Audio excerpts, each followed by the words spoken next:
Olá, essa é a nossa 28ª videodica e a gente vai falar da Nova República. Só lembrando, gente, que essa Nova República ela é um período posterior à ditadura militar. Lembrando que na videodica anterior a gente teve as diretas já, que não se firmou, enfim, e a gente teve a eleição indireta do José Sarney. Na verdade, ele assumiu, né, ele era o vice de Tancredo Neves, o Tancredo morreu, né, devido a uma complicação, e assume então o José Sarney.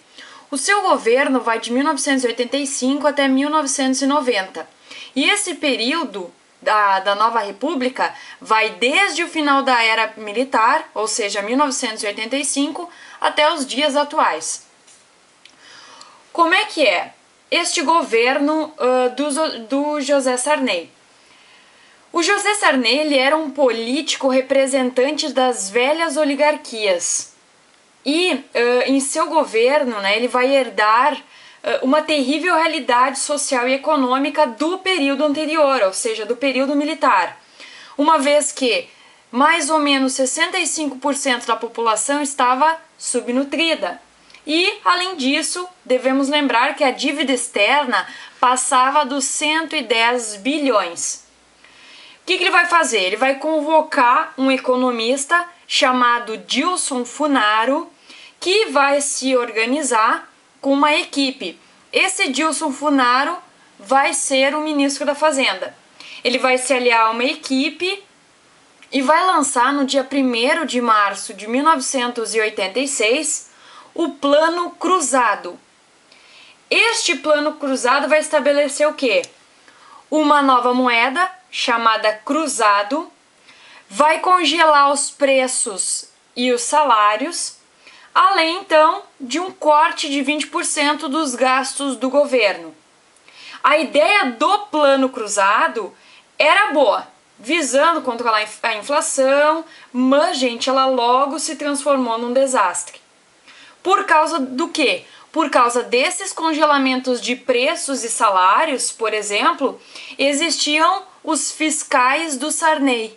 Eram pessoas contratadas, né? Elas exibiam um broche que dizia fiscal do Sarney, aquela coisa toda, e elas fiscalizavam, essas pessoas fiscalizavam em lojas e supermercados para impedir a demarcação do preço pelo proprietário.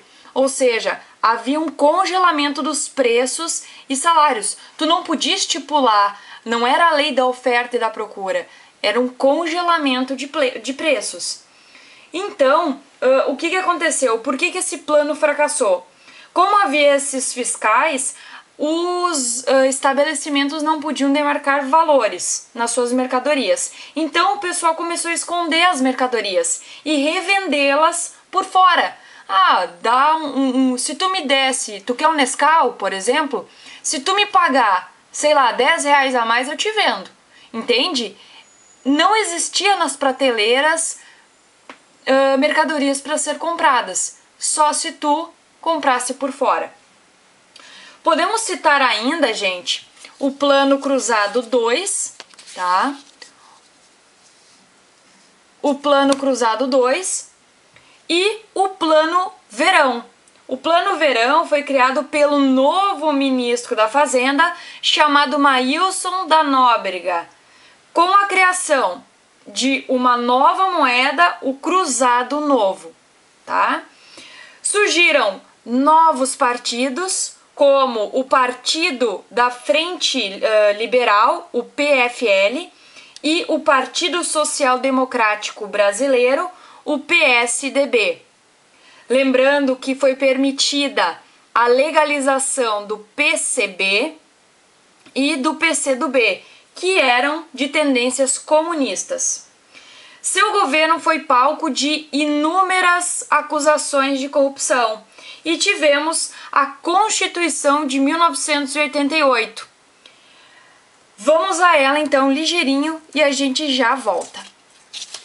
Essa Constituição de 1988, ela é considerada a 7ª Constituição brasileira. E o que ela dizia? O país chama-se e é uma República Federativa do Brasil, formada pela união indissolúvel dos estados e municípios e do Distrito Federal.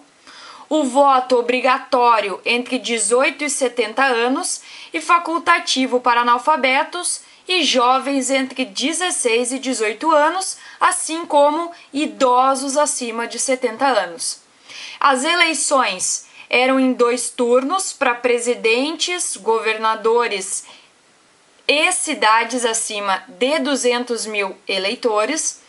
Havia um nacionalismo econômico e intervenção do Estado na economia, a garantia dos direitos humanos contra a arbitrariedade do Estado, proibição da pena de morte e da tortura, fim da censura prévia e condenação do racismo, igualdade de todos perante a lei e proteção ao índio e ao meio ambiente.